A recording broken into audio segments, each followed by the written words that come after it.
dengan fungsi AI. Nah, itu ternyata dari pihak vendornya itu nggak bisa pembelian pribadi nanti. Jadi nanti saya minta rekomendasi dari kampus lah. Saya sih untuk komunikasi ke mereka itu kan tidak bisa pakai email pribadi kan. Nah, saya pakai email yang dari kampus. Nah, terus apa namanya istilahnya perusahaannya itu atas nama, bukan atas nama pribadi, atas namanya Cybermu ya. Cybermu. Jadi nanti saya butuh paling rekomendasi dari kampus untuk bahwa saya butuh alat ini untuk penunjang penelitian saya. Jadi saya bisa mendapatkan atau beli dari sana. Syukur-syukur dapat diskon itu loh nanti. Amin ya. Bisa nanti kalau misalkan udah ada pembimbing kita coba bagi itu. Insya Allah sih saya firm itu nanti untuk itu. Karena ini prospektif sekali di dunia. Nanti kan istilahnya bisa ngangkat nama Cybermu juga gitu loh. Betul. Okay. Nah, nanti kalau untuk praktek, insya Allah bisa collab sama ATK, Politeknik ATK. Oke, menarik. Oke, mari sebelum kita mulai, seperti biasa kita berdoa dulu sesuai dengan kepercayaan masing-masing. Berdoa dimulai.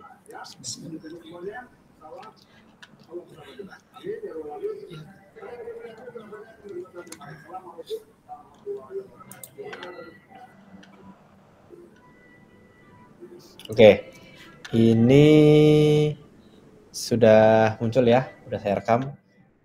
Tadi yang bahas-bahas panjang, ternyata belum saya klik rekam ternyata.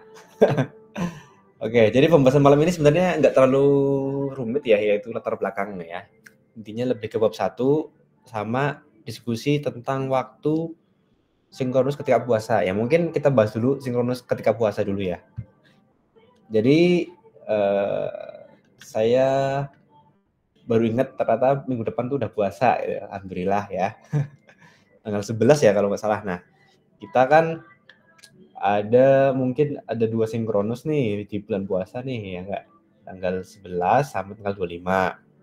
Karena minggu depannya lagi kan udah lebaran loh ya, insyaallah. Udah Idul Fitri. Nah, ketika puasa gimana nih enaknya kita mau jam berapa? Itu aja. Mau pagi, siang, atau weekend? Weekend saja Ustadz. Weekend Sabtu atau Minggu? Ahad sih enak. Ya Minggu boleh, nggak apa-apa. Iya. Mas Indra gimana Mas Indra? Nggak apa-apa Minggu? Siap Pak Icak, kalau saya siap-siap aja. Oke ya. Minggu ya. Sorry Pak, saya nggak bisa ngaktifin video ya, soalnya kayaknya. Oh ya nggak apa-apa. Bandwidth kurang bagus. Apa ya? 2 atau 3 ya? Saya lupa 3 ya. Oke, nanti kita Minggu waktunya kemungkinan ya jam 10 deh, nggak apa ya, jam 10 pagi. Oke. Soalnya saya Minggu kan jogging dulu biasa, lari. Paling jam 10 udah selesai gitu. Jogging sore. Enak pagi, Pak. Kalau pagi kan masih kosong perut gitu. Jadi ya 10 kilo, 15 kilo masih aman. Sore sebelum buka itu loh. Kalau dulu saya waktu masih aktif main bola ya, habis asar itu main bola. Enak ya, nanti adzan langsung buka. Ya. Alarm prit-pritnya pasti. Nggak pakai ya WhatsApp tuh kalau iya, udah Allah Akbar bubar terus pulang langsung. Aduh, oke.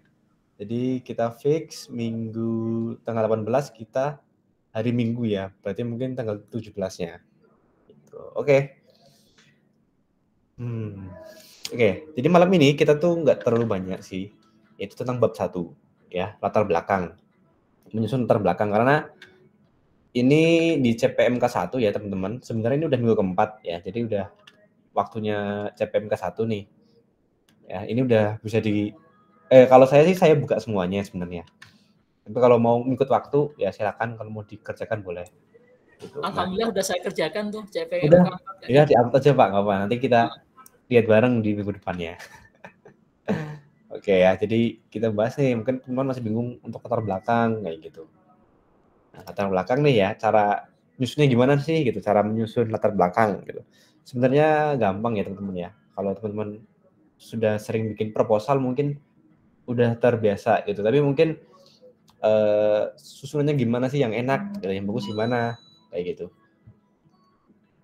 Nah, ini ada salah satu poin yang lagi viral sekarang yaitu ATM ya, amati tiru modifikasi ya, bukan amati tiru plek-ketiplek. Nah, ini kan kemarin lagi viral ya. Jadi ada orang yang mencontoh setup orang lain gitu, tapi benar-benar plek sama gitu. Nah, sebenarnya kalau teman-teman bikin penelitian nanti jangan plek-ketiplek ya, jangan sama persis gitu. Silakan nanti diubah dikit-dikit ya. Misalkan Mas Indra sebagai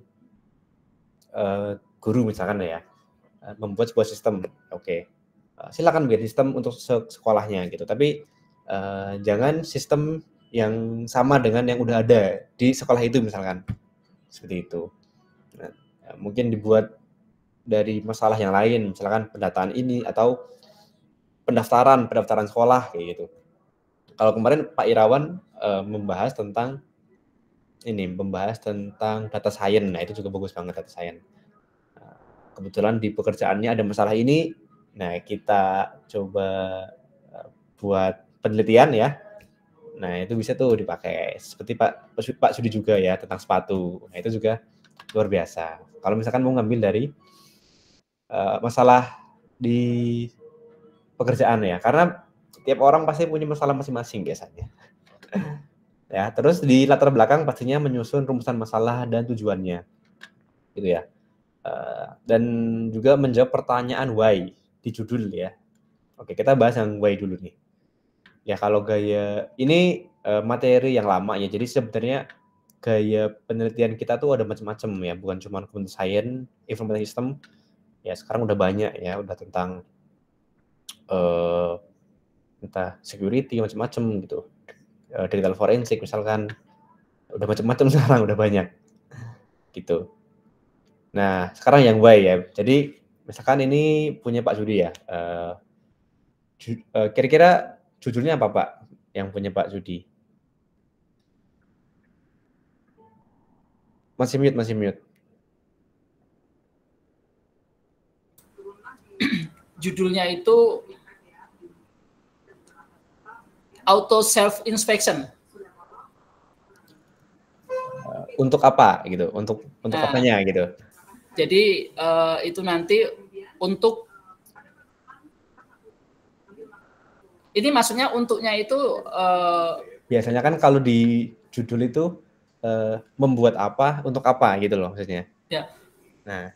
Jadi auto self inspection for shoes. Untuk sepatu, oke. Nah, jadi mungkin nanti di latar belakangnya ya pastikan menjawab semuanya. Jadi kenapa kok pakai shoes? Kenapa harus shoes misalkan? Gitu. Ya itu bisa dijawab misalkan karena saya punya PT nih kayak gitu. Punya PT ada masalah ini kayak gitu misalkan. Itu dari sekian banyak barang kurang efisien misalkan ya dari segi waktu kayak gitu. Nah, atau ambil contoh lain, kita ambil contoh teman-teman kita ya, Mas siapa yang habis nikah kemarin, Mas Ian ya. Mas Ian kan bikin aplikasi Yuk Nikah ya. Aplikasi Yuk Nikah berbasis web ya, menggunakan CI ya. Pastinya kita harus menjawab nih kenapa kok aplikasi Yuk Nikah gitu. Apakah kebutuhan kebutuhan ya? Apakah nikah di Indonesia itu sulit misalkan atau gimana gitu. Terus kenapa kok pakai web? Kenapa kok pakai framework CI misalkan gitu. Nah, itu harus diterangkan di latar belakangnya nantinya. Itu. Kemudian ini saya bahas yang inti-inti aja ya, karena ini ada 2 materi soalnya. Ini paragraf latar belakang ya, biasanya yang membahas tentang objeknya ya.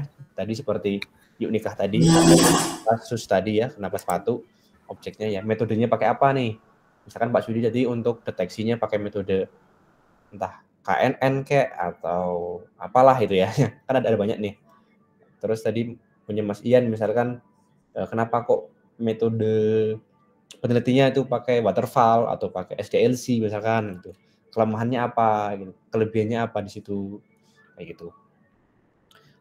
Nah, dan OTM ini hal yang wajib ya ketika teman-teman membuat sebuah penelitian ya. Biasanya nanti di bagian latar belakang itu ada yang namanya state of art ya. Ntar kita bahas ya tentang itu ya, tentang state of art itu. Jadi walaupun beda studi kasus itu memang udah beda memang. Tapi kalau cuman beda studi kasus biasanya itu terlalu umum ya, terlalu umum. Biasanya misalkan sistem kasir di market A, terus teman saya bikin sistem kasir di market B gitu. Intinya kan sama ya, cuman beda tempatnya doang gitu. Jadi untuk biasanya ya untuk kampus-kampus yang sudah lama ya seperti UMY misalkan ya, untuk judul yang seperti ini tuh sering ditolak ya gitu, biasanya gitu. Tapi untuk kampus baru seperti kita mungkin masih oke aja gitu, tapi makin lama itu akan sulit ya, karena itu sudah banyak banget nih yang buat seperti itu kayak gitu. Nah, kalau teman-teman mencari jurnal yang sebagai sumber ya, daftar pustaka ya, biasanya tuh carilah jurnal yang kalau di kita tuh ada yang namanya Sinta 1, 2, 3 gitu ya. Kalau mau yang lebih bagus, carilah yang Sinta 2 atau Sinta 1 itu. Atau dari Scopus ya, dari luar negeri itu lebih baik. Nah, untuk rumusan masalah ya dan tujuannya, biasanya tuh kalau misalkan teman-teman bikin bab 1 ya, pastinya nggak jauh-jauh yang dari namanya rumusan masalah sama tujuan. Enggak, karena ketika kita berhasil menyusun latar belakang masalah yang baik ya, masalah dan tujuannya itu sudah pasti dapat kita rangkumkan dengan baik juga. Gitu. Nah, ini ada contoh ya, tapi ini kayaknya agak sulit ya. Kita contohkan mungkin tadi ya yang punya Mas Ian deh ya, tentang masalah penelitian kenapa kok pakai kenapa pakai web aja deh. Misalkan web itu performanya sangat baik, sangat ringan, gitu. Nggak perlu instalasi, bisa diakses oleh semua orang misalkan, oleh semua device. Nah, itu bisa tuh dijelaskan ya. Tapi misalkan ya, kurangnya web itu apa gitu. Misalkan kalau misalkan kita pakai web natif ya, itu prosesnya lama misalkan atau berat gitu ya. Nah, itu bisa tuh masuk ke rumusan masalah kayak gitu. Kan kita punya solusi nih, yaitu pakai CI misalkan kayak gitu.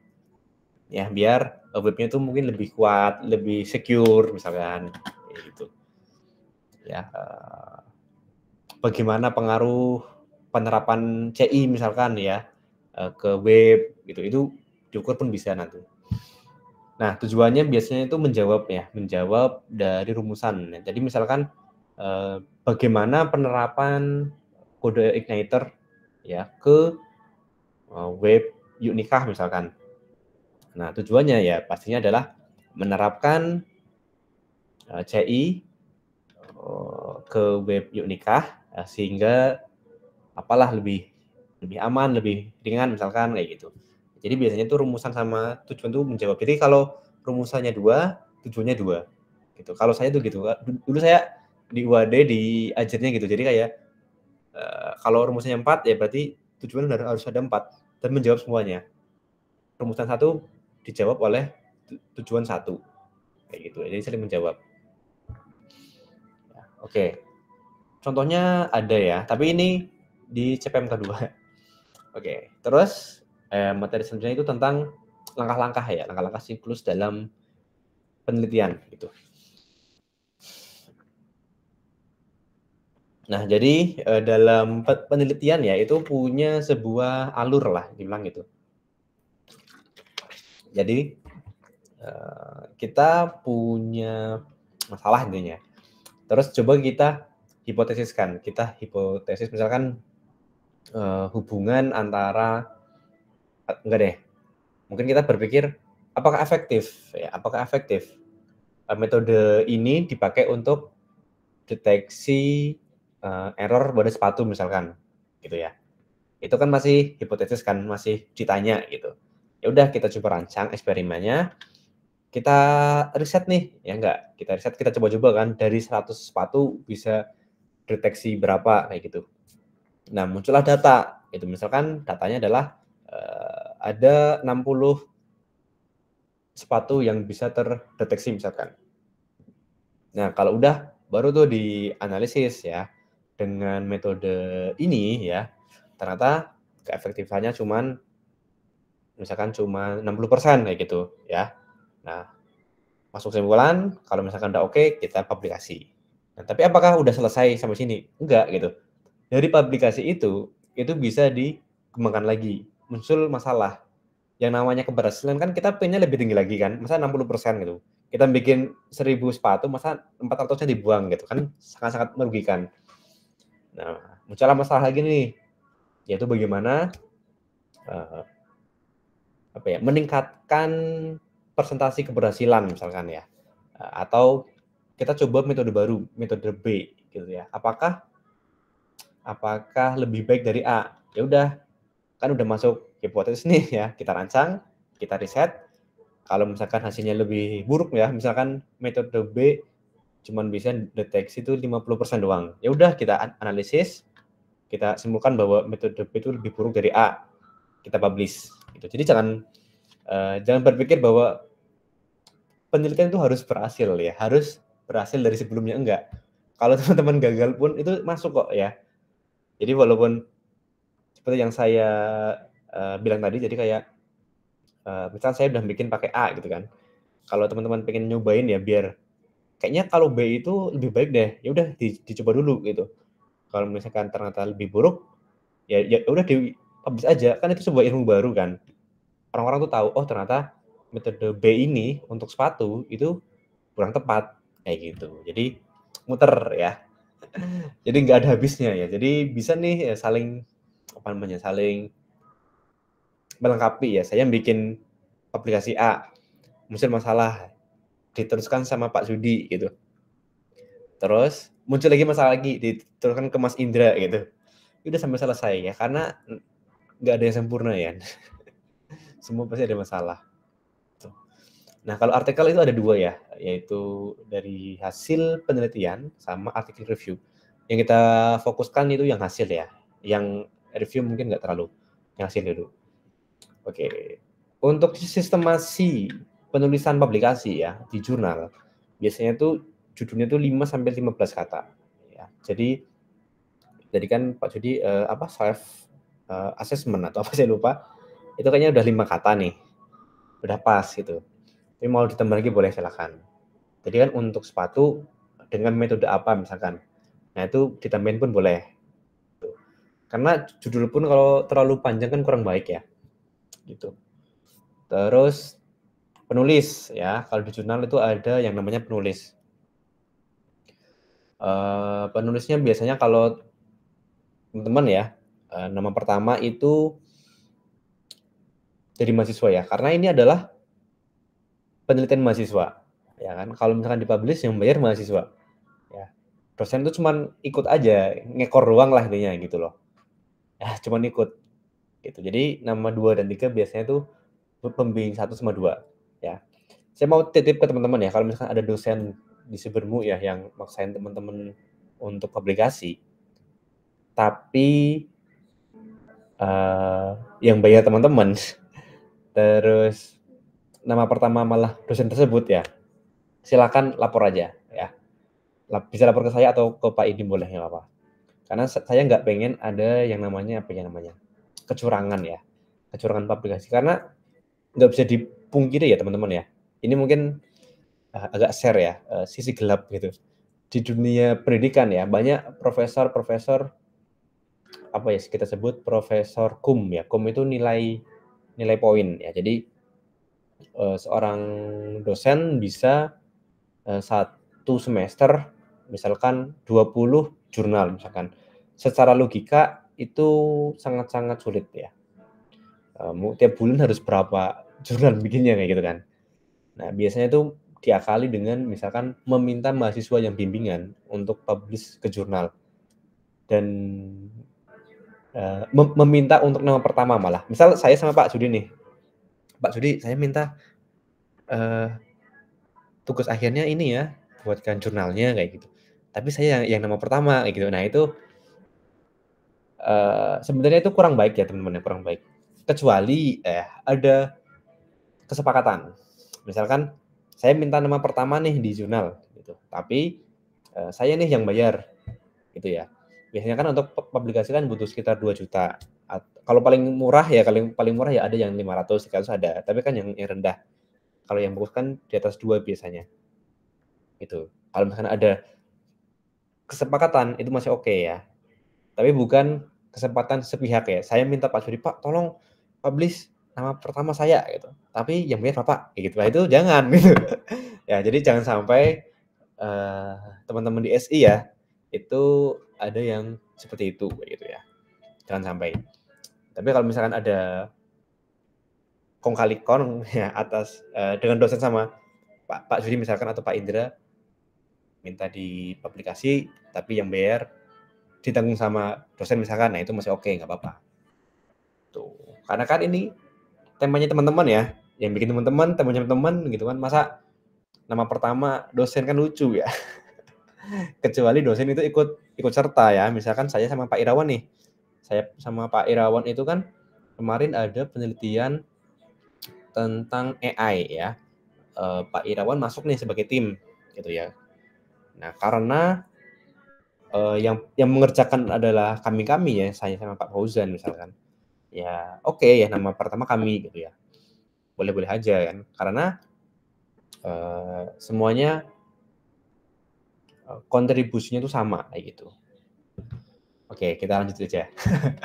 Ya sponsor ya kalau ada misalkan terima kasih gitu. Abstrak kata kunci pendahuluan ya. Jadi di dalam pendahuluan itu pasti ada masalahnya ya, tujuan sama manfaatnya. Landasan teori itu kadang ada kadang enggak gitu. Terus ada metodenya, data, pembahasan, penutup ya. Jadi di jurnal itu enggak terlalu banyak.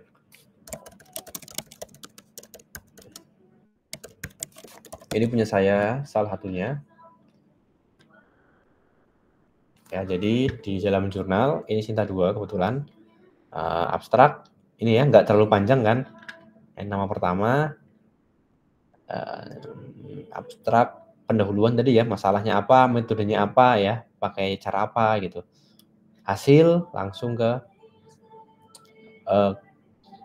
kesimpulan ya. Ini mungkin salah satu cikal bakal penelitian dari Pak Sudi ya. Ini saya menggunakan deteksi tepi ya. Jadi saya deteksi objek ya.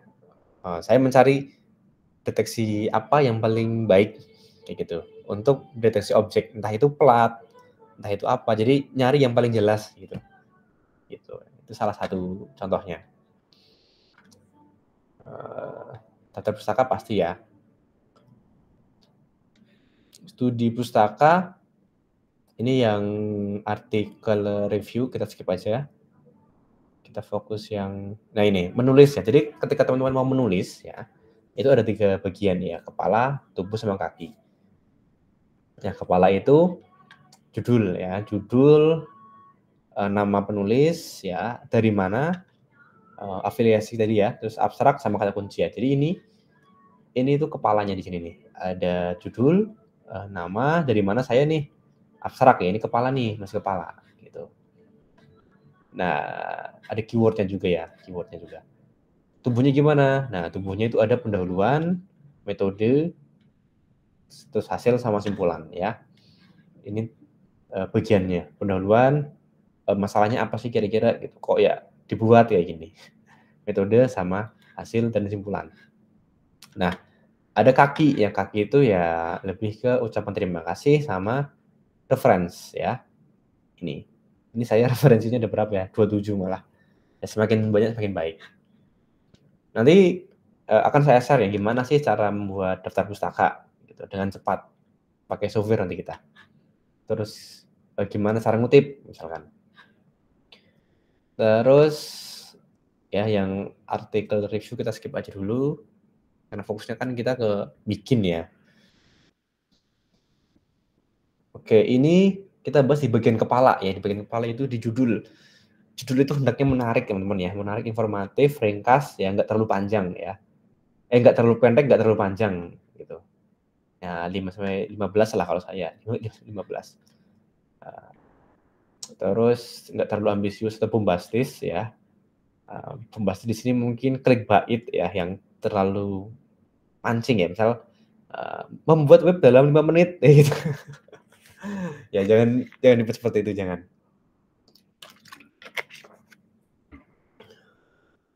Judulnya tuh biasanya mengandung keyword ya, jadi masalah. Jadi dari Pak Sudi kan ada masalah sus tadi ya, harus ada susnya nanti. Jadi di kata kunci ada sepatunya, di judul ada sepatunya, itu akan lebih menarik. Terus hindari singkatan teman-teman ya, singkatan, rumus ya, itu hindari aja di situ. Terus tempat ya, tempat kalau teman-teman bikin sebuah penelitian itu sebenarnya sih lebih baik jangan ya. Misalkan yang sus tadi, sus di PT kayak gitu ya. Yang PT-nya cukup di skip aja nggak apa-apa. Terus ini contohnya ya, contohnya tadi sama ini contoh dari saya. Kalau mau lebih lengkap ada kok di Google Scholar ya. Jadi teman-teman kalau mau mencari jurnal di sini bisa. Punya saya dari mana ya? Nah ini ya, ini judul saya cukup pendek-pendek ya teman-teman ya. Analisis ini pakai apa gitu. Terus misalkan kalau ini buku, kalau buku kan beda ya sama jurnal ya. Kalau buku kan harus mancing ya, karena menjual. Analisis ini kayak gitu kan. Oke. Contoh-contoh judul. Terus ini yang review. Nah, ini salah satu contoh yang kurang bagus teman-teman ya. Di sini ada yang panjang banget ya. Orang generasi muda berumur 15 sampai 25 tahun dengan tingkat, nah kan panjang banget nih.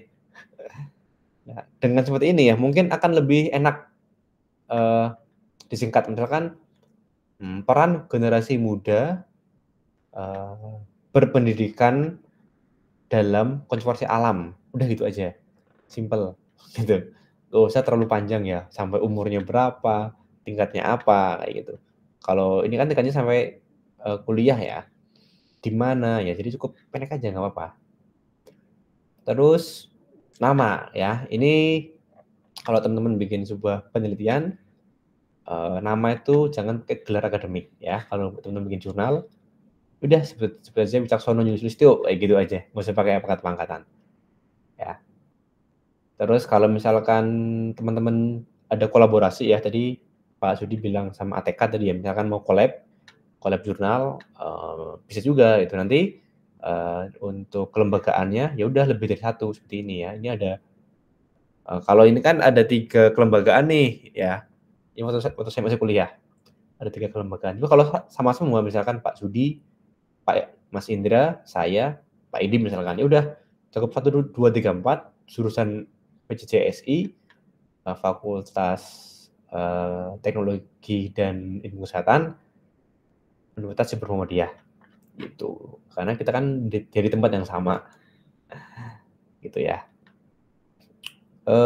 Terus ini pembahasan judul abstrak. Nah, ini berlaku juga untuk tugas saya teman-teman ya. Abstrak itu sebenarnya nggak usah terlalu panjang, nggak usah. Abstrak itu juga nggak perlu 2 paragraf, cukup 1 paragraf aja. Ya, jangan dipisah 3 paragraf begitu ya. Jangan, jadi cukup 1 paragraf, biasanya tuh maksimal 300 kata. Itu udah banyak banget. Ya. Di paragraf itu udah mencakup latar belakang, tujuannya apa, metode apa, ringkasan. Gitu aja. Ya. Ini misalkan latar belakangnya apa nih? Oke, metodenya apa? Ini kayak gitu kan. Hasilnya apa? Hasilnya seperti ini nih. Nah, ringkasannya seperti ini. Jadi langsung. Jadi orang kalau melihat tugas akhir teman-teman atau jurnal teman-teman itu lebih enak gitu ya. Karena langsung tahu, oh ternyata yang dibahas ini hasilnya seperti ini kayak gitu langsung. Ya. Terus apa ya, kalau abstrak itu saya punya tips ya bagi ini dari prof saya dulu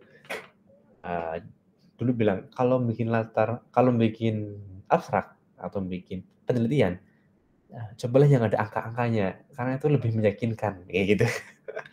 Makanya sampai sekarang saya bikin jurnal pasti ada yang angka-angkanya seperti ini nih. Dengan metode AB ya, nilai rata-rata histogramnya itu segini, langsung kayak gini. Ada sekitar 100 sampai 24. Jadi jelas gitu. Jelas bahwa 100 itu bisa jadi lebih baik atau lebih buruk lah intinya. Itu jelas. Tapi kan ini saya jelaskan ya bahwa di bawah 30 dB itu sebenarnya kurang baik. Kayak gitu ya. Jadi lebih jelas, lebih enak. Gitu. Tapi kalau nggak pakai angka-angka tuh kadang kayak kurang yakin itu. Itu kata prof saya dulu, namanya Prof Imam Riyadi. Mungkin teman-teman kalau mau cari silakan, Pak Imam Riyadi. Terus penulisan abstrak ya ini ya tadi, penulisan kata kunci seperti biasa ya, diambil dari tema biasanya. Intinya apa? Kita masuk ke pendahuluan ya. Nah, ini ada state of the art-nya ini yang kita bahas nanti. Jadi, pendahuluan biasanya itu ada latar belakangnya, state of the art-nya, masalah, tujuan, manfaat ya di bab 1 ya. Jadi untuk state of the art, oke, bentar. Ya ini. Nah, ini salah satu contoh pendahuluan. Jadi biasanya kan dibagi beberapa paragraf, teman-teman. Untuk identifikasi misalkan ya. Itu di awal biasanya. Di awal misalkan Pak Sudi itu pakai metode A ya. Metode A itu begini-begini atau bahas tentang SUS itu begini-begini kayak gitu kan. Nah, terus di bawahnya dibahas nih ya, state of the art-nya apa. Jadi beberapa peneliti yang membahas tentang metode ini ya, bilang bahwa kalau misalkan metode A ini itu sangat efektif nih kalau dipakai di daun atau di plat nomor misalkan. Nah, tapi mereka misalkan apa ya, mereka tidak menggunakan contoh barang yang rumit, misalkan seperti sepatu, ya kan kalau plat kan cuma kotak doang gitu kan, hanya satu sisi gitu. Daun juga sama satu sisi. Nah, gimana kalau pakai sepatu? Apakah ini worth? Kayak gitu kan? Nah, muncullah masalah di situ. Ya udah kita akan coba pakai sepatu itu, kayak gitu ya.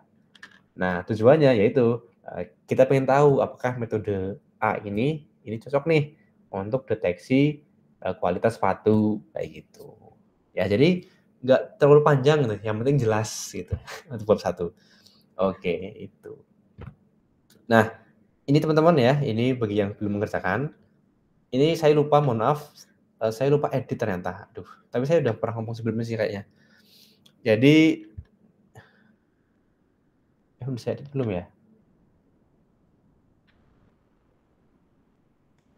Ini untuk mencari tema ya, mencari tema yang akan teman-teman cari. Kayaknya ini udah saya bahas dulu ya.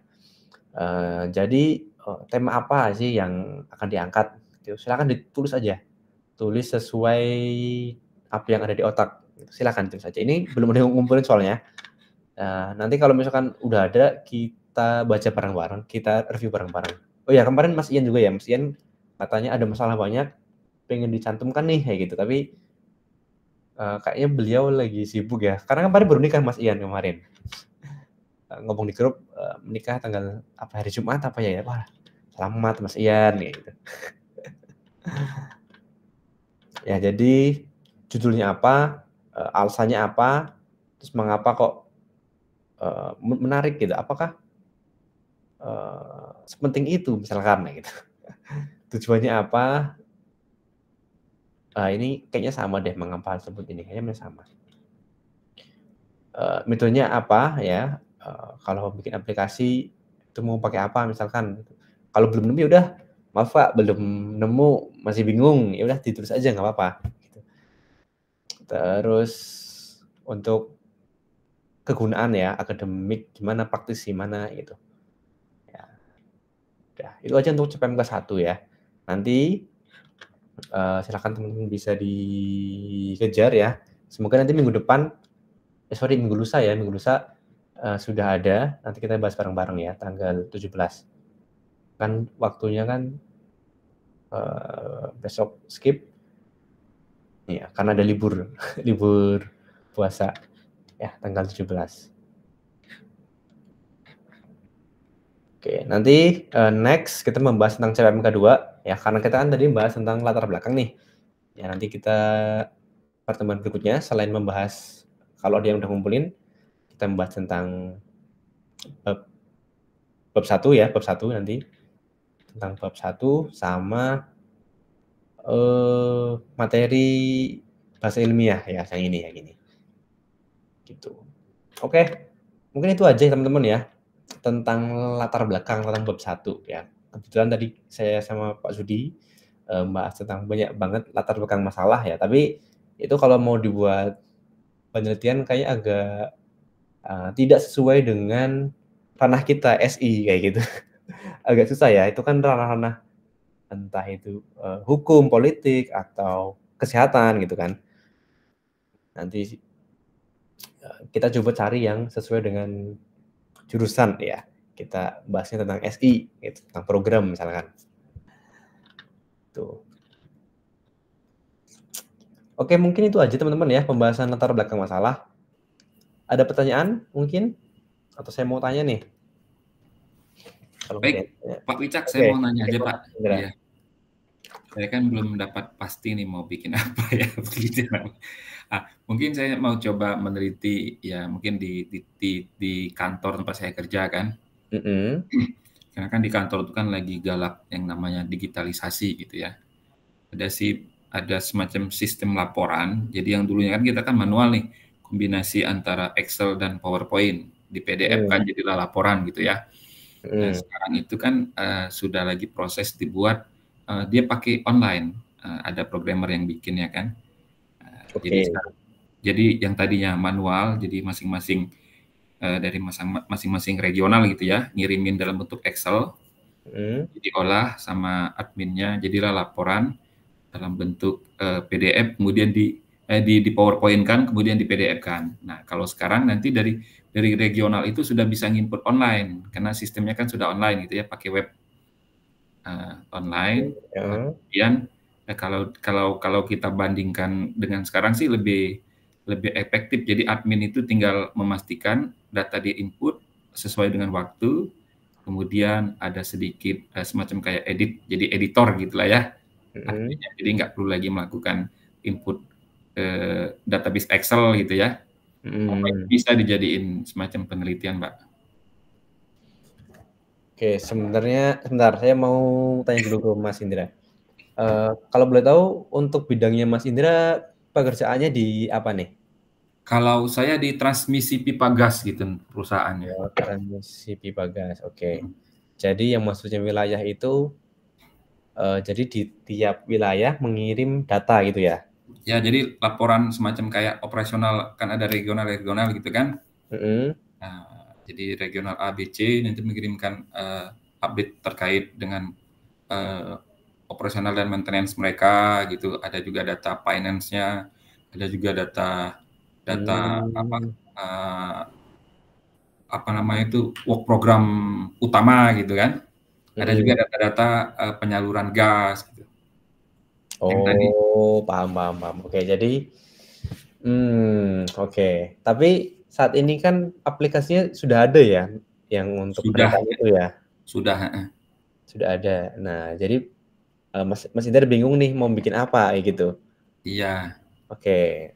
Oke. Saya pikir dulu ya. Jadi di gas di kantor. Apakah di kantor sebentar, ini kalau misalkan lingkupnya sudah luas mungkin agak sulit ya. Kita ambil lingkup lebih kecil lagi di kantornya Mas Indra aja. Di kantornya Mas Indra kira-kira ada nggak sih sesuatu yang perlu digitalisasi gitu? Entah itu tentang karyawan, entah itu tentang apapun ya gitu. Ada sih sebenarnya, cuman kan di yang saya pakai sendiri nih, tapi saya cuman pakai Excel tapi pakai makro. Oh, makro, oke. Jadi ngambil kan database sudah punya tuh. Jadi ngambil dari database, saya pakai makro, tapi masuknya ke Excel. Nanti di Excel-nya itu diolah lagi, jadilah semacam kayak dashboard gitu. Itu data apa kira-kira? Ya kalau yang saya itu ya karena memang untuk keperluan saya, jadi itu dibuat data semacam kayak dashboard penyaluran gas gitu, trending harian, terus berikut data-data yang lain, misalnya kayak data-data apa namanya penjadwalan penyaluran gas, nominasi kalau kami nyebutnya kan. Oh, oke. Jadi untuk saat Tapi ini simpel sih, kan pakai makro. bisa di-share mungkin nggak apa-apa? Boleh? Ntar saya coba buka dulu ya. Oke, menarik nih. Kita coba cari masalah di situ ya. Waduh, ya cari masalah. Soalnya kan sesuai kemampuan, mampunya seperti itu ya jadi makro sama Excel aja. Nggak apa-apa, nggak apa-apa. Tapi kan minusnya Excel kan kita nggak bisa buka di mana-mana ya. Kalau di HP juga susah gitu. Iya, paling harus cari koneksi internet supaya bisa connect ke jaringan kantor gitu aja sih. Oke. Pakai apa? Pakai kalau kita pakai apa namanya dikasih Forti Client. Ntar saya buka dulu Pak ya. Mas mencari masalah di dalam kantor. Visualisasi data. Ini kayaknya ini kalau aplikasi kurang cocok. Kayak saya tuh mikirnya lebih ke data deh. Mas Indra udah ngambil ini belum? Visualisasi data science. Iya, ngambil. Ngambil juga. Yang visual ya? Visual ya, ada visual. Oh ya, oke. Tapi data science belum ya? Data science kalau nggak salah ada juga nih. Ntar saya lihat nih. Agak banyak saya ngambil sih, nggak tahu selesai nggak nih. Yang penting ngambil dulu ya malah. Ada nih, data science. Ada. Terus itu desain gratis ada juga. Oke. Soalnya sama pengolahan citra digital. Wah, itu. Soalnya saya baru ketemunya sama Pak Juwada untuk data science ya. Sebenarnya ini mungkin cocok banget sama Mas Indra nih kalau tentang data science. Oke, ntar. Kita coba cek dulu ya untuk tampilnya gimana Excel-nya. Saya lagi bingung nih, cari cara nampilnya gimana nih. Aduh, share screen ada? Oh ya, ini. Ini kok kedap-kedip ya? Kedap-kedip gimana ya? Cara nampil. Tadi keluar Excel-nya ini hilang lagi. Klik presentasikan sekarang terus window. Udah nih Pak. Udah ya. Coba tutup dulu. Ulang lagi. Ini jaringannya agak. Saya lagi dinas luar juga nih, jadi nebeng-nebeng. Oke, di luar ternyata.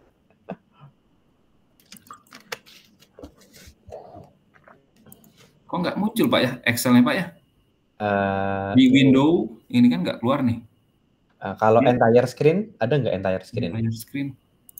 Muncul. Ini ya. Nah, kalau sekarang gimana Pak? Tampil nggak? Sebentar, masih loading. Oke, coba buka Excel-nya masuk. Ini. Visualisasi data ini cocok. Iya. Oke. Kan sih bagus, tapi kalau Excel kan wah ini Excel. Iya. Kayak gini Pak, kurang lebih. Jadi kan ini ada data tekanan gas, pressure kita nyebutnya kan, terus ada data flow rate gitu kan. Di sini di bawah juga ada chart-chart untuk monitor kita. Di Excel ini ada nggak ya? Di Excel-nya Mas ini ada nggak tentang prediksi gitu? Ada nggak sih? Prediksi. Kira-kira ini diambil per apa nih? Per bulan? Kalau ini bisa per jam. Ambil dari update ini, ambil. Oh, oke. Karena kan sebenarnya di database tuh ada dia per menit, per detik pun ada. Kan nanti takutnya berat, jadi per jam aja saya ambil gitu. Oh ya, per jam ya. Mungkin membuat sebuah mesin prediksi mungkin cocok nih. Sebenarnya kalau prediksi itu bisa sih Pak, tapi di sini belum tampil. Ada di sininya nih. Kita nyebutnya tuh nominasi. Ini, bisa di hidnya. Ya di hide aja bisa nggak apa. Ini kan nominasi nih. Nominasi sebenarnya prediksi Pak. Untuk prediksi, tapi ini dalam bentuk table aja masih nih, ngambil dari Excel juga nih. Di sini nggak ditampilin. Oh, ya, oke. Cuma di sini ada ini di ini nih di nah di sini Pak. Di sini kan oh ini sorry Epris. Oh kayaknya nggak tampil nih. Kemarin sempat saya keluarin tapi masih dalam bentuk tabel sih di sini nih. Ini. Oh, Ini prediksi nih Pak nominasi. Nah di bawah ini aktualnya nih. Tapi di chartnya belum saya tampil ya. Oke. Untuk prediksinya ini prediksi apa nih? Maksudnya untuk sejam ke depan atau untuk bulan Harian, depan? harian. Jadi Harian ya, rata-rata harian. seperti harian. Bagus. Oke, menarik. Oke, langsung nemu nih temanya nih. Karena gini, Pak, kebetulan ya, ini datanya itu big ya, benar besar ya. Datanya bagus, raw, internal juga ya, dan besar. Ini mungkin case-nya sama nih seperti Pak Irwan juga. Jadi nggak perlu bikin aplikasi gitu aja. Intinya dari data itu ya, diolah aja gitu, pakai data science nanti. Ntar kalau data science kan besok ya. Ntar kita coba ulas deh ya kalau besok Mas Indra bisa join. Gitu. Nanti ada beberapa yang bisa dipakai. Misalkan Mas Indra bikin sebuah mesin learning. Jadi bikin sebuah mesin learning. Memprediksi. Itu pakai apa Pak? Ini pakai aplikasi lagi? Enggak, kita pakai namanya bahasa Python ya. Jadi bukan ngoding, tinggal klik doang. Ya, bukan ngoding, tinggal klik gitu aja. Oh, berarti diinstal ya di sini ya di laptop? Enggak. Ini web based. Oh, web based. Install. Ya. Oh, gitu nggak install ya?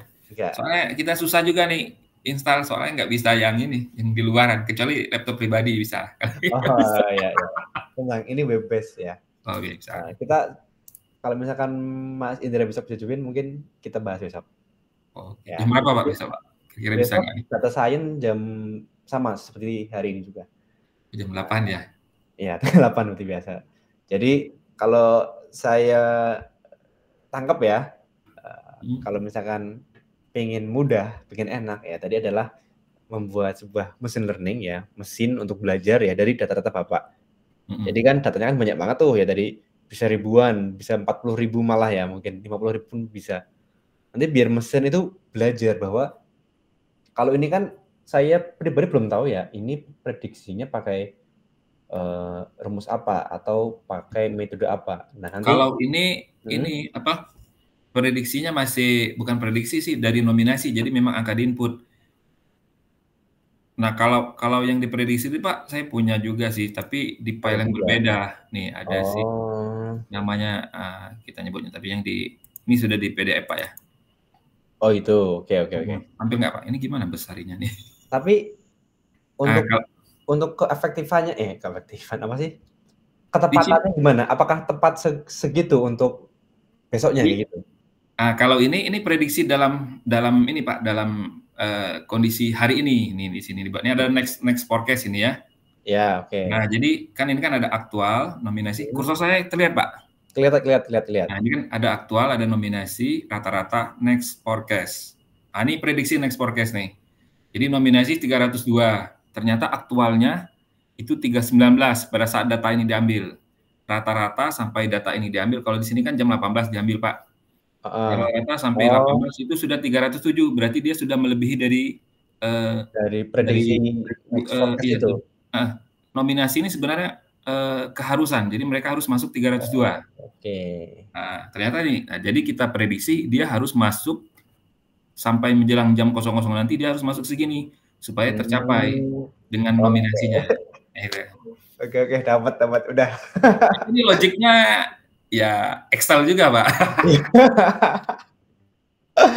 Oke, menarik. Oke. Mungkin kalau ini kan dari sistem ya, kalau ini ya. Ya, ini sebenarnya ada semacam kayak yang tadi, tapi file yang berbeda. Gitu. Nah, ini sederhana sih, lebih sederhana kayaknya, Pak. Oke, menarik ya. Nanti ya kalau misalkan di machine learning kan ada banyak metode tuh ya, entah pakai KNN, entah pakai Naive Bayes namanya ada, dan lain-lain. Sebentar kok saya hilang. Nah itu.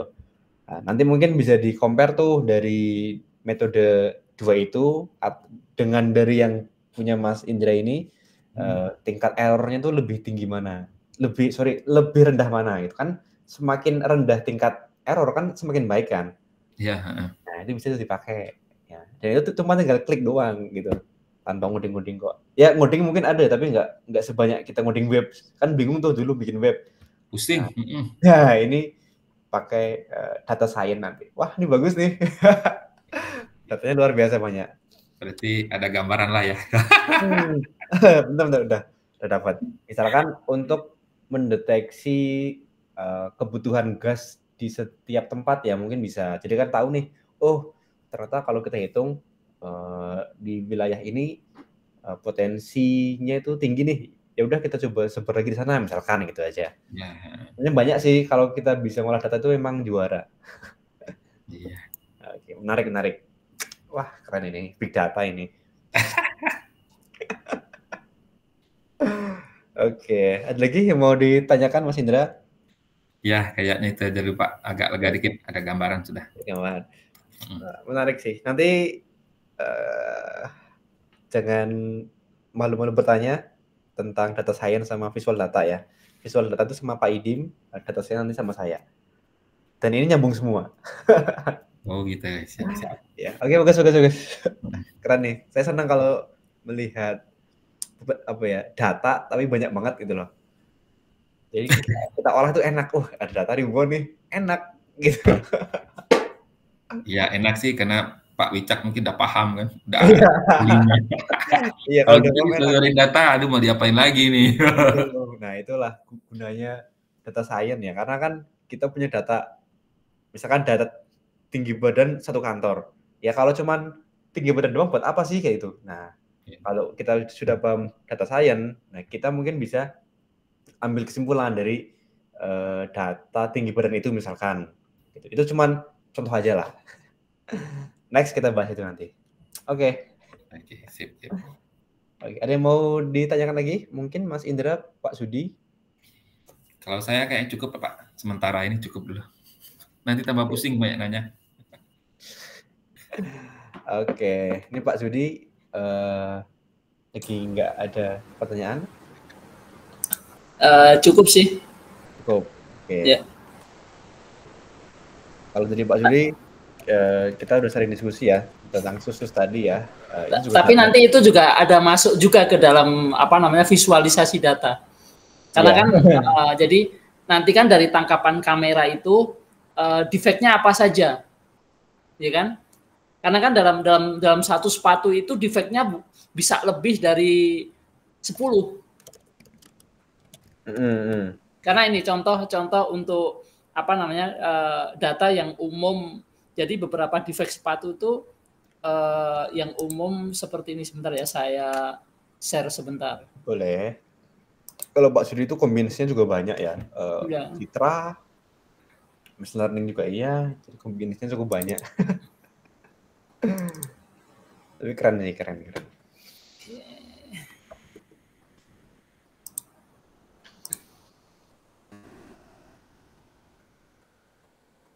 Sebentar.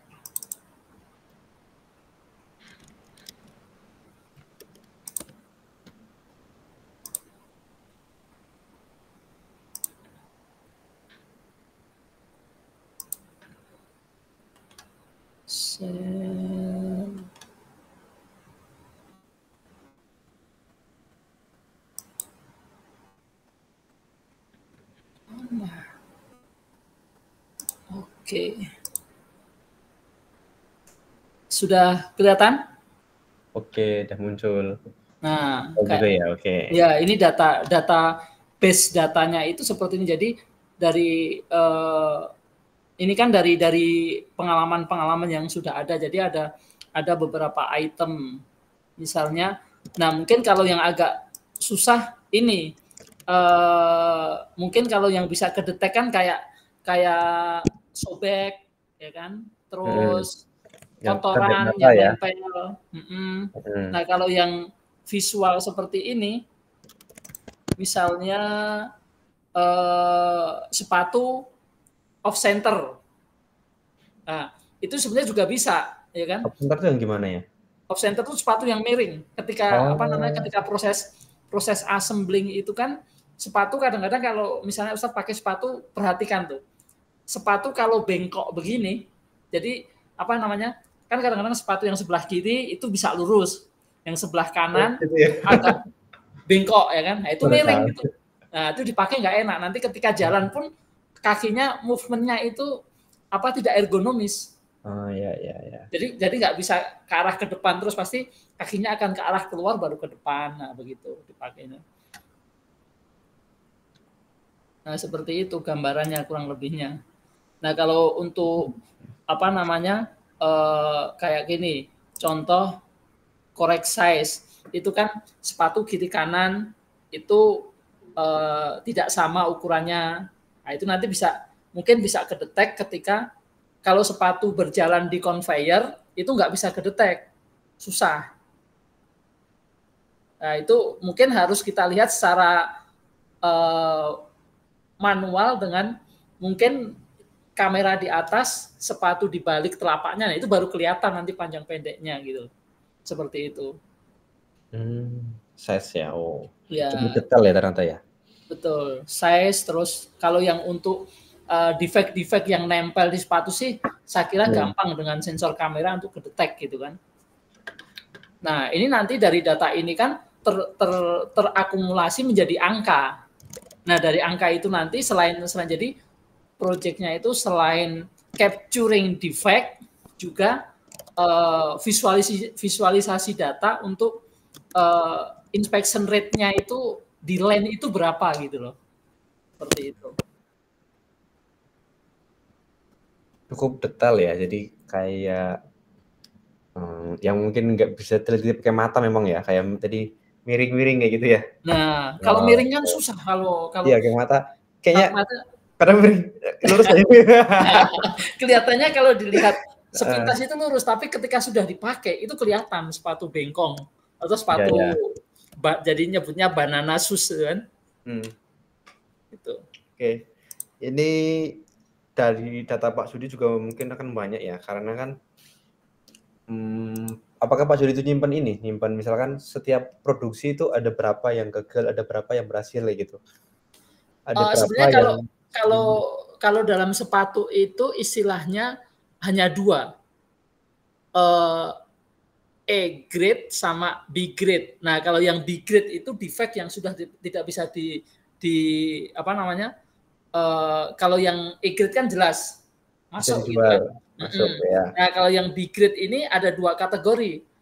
B grade-nya itu istilahnya bisa diperbaiki atau nanti masuknya ke C grade. Kalau C grade itu nggak bisa diperbaiki, harus di-destroy gitu loh. Oke. Kalau misalkan ada data itu juga mungkin bisa mendukung ya, bisa mendukung mesinnya untuk justru itu. Jadi kalau untuk belajar data itu kan nanti bisa dibikin spot-spotnya. Jadi sepatu itu bisa saya tempelin apa kayak ya kan. Jadi misalnya sepatu saya robek, nah itu kan nanti bisa ke capture, sobek gitu loh. Cuma bisa kita bikin. Ya. Terus kalau kadang-kadang kan stitchingnya broken stitch ya kan, broken stitch seperti apa? Nah, itu kan nanti sepatu dibikin broken stitch bisa jadi di capture pakai kamera. Nanti jadi ketika pembelajaran mesinnya itu bisa ke capture, ini kategorinya ini ya kan. Oke. Kita lihat selanjutnya gimana. Dimulai dulu nih harusnya nih. Harusnya semester depan Pak Juri ini sudah dapat pembimbing sih. Semester depan itu semester 7 ya Pak ya? Semester 7. Iya, ini harus ada pembimbing besok. Kemungkinan kalau nggak saya, Mas Idim sama Mbak Hairina. Karena yang sudah asisten ahli kan baru 3 orang di SI. Oke. Kita lihat ya. Oke, menarik. Wah, ini keren banget nih. Kalau saya ikut terjun juga. Wah, keren.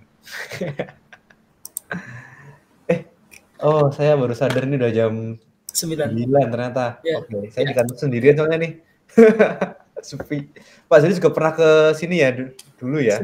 Iya. Nah, jadi sekarang ini Pak, semuanya sudah jadi milik si Bermu dari sana. Iya. Gerbang ke belakang sana. Sampai ke belakang. Iya, sudah jadi milik si Bermu. Nah, Itu dulu tempat saya nongkrong tuh. Wah, di sini? Iya. Oh. Kan saya nganterin di lapangan yang sini. Lapangan, iya. Lapangan bola itu asri. Ya. Pas zaman kecil ya. Iya. Nganterin adik saya latihan bola, saya nongkrong situ. Iya, dulu lapangan di situ memang. Iya. Kan di parkiran ya. Ya gini, seluas ini cuman saya sendiri jadi. Ada temennya banyak. Temennya banyak. Gak apa-apa deh, gak apa-apa. Oke. Saya harus segera pulang aja deh, ya jam 9. Banyak tapi nggak kelihatan Pak ya.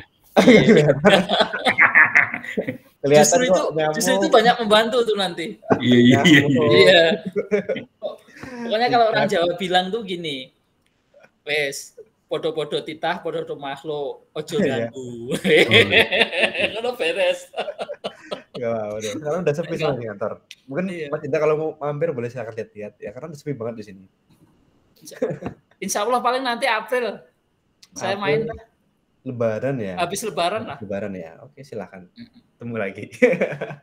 Mungkin ngobrol-ngobrol sama Mas Hendri terutama ya, yang bagian data kan enak banget tuh Mas Hendri. Oke, mungkin kita akhiri ya. Ya.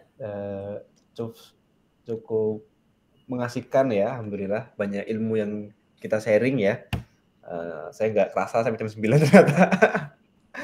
Oke, nanti untuk permasalahan-permasalahan itu silakan dicantumkan di dalam kertas tadi ya, Mas Indra juga.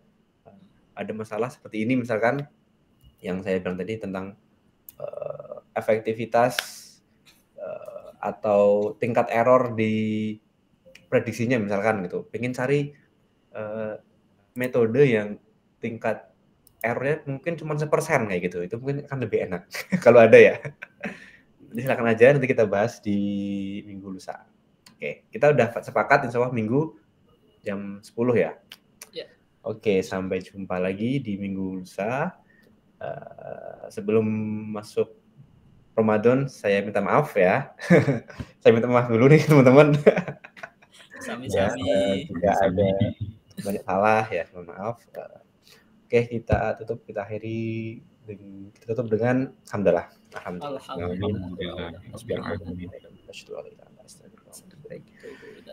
Oke, terima kasih. Wassalamualaikum warahmatullahi wabarakatuh. Waalaikumsalam warahmatullahi wabarakatuh. Terima kasih Pak. Salam sehat semuanya. Izin pulang. Hati-hati Pak. Ya.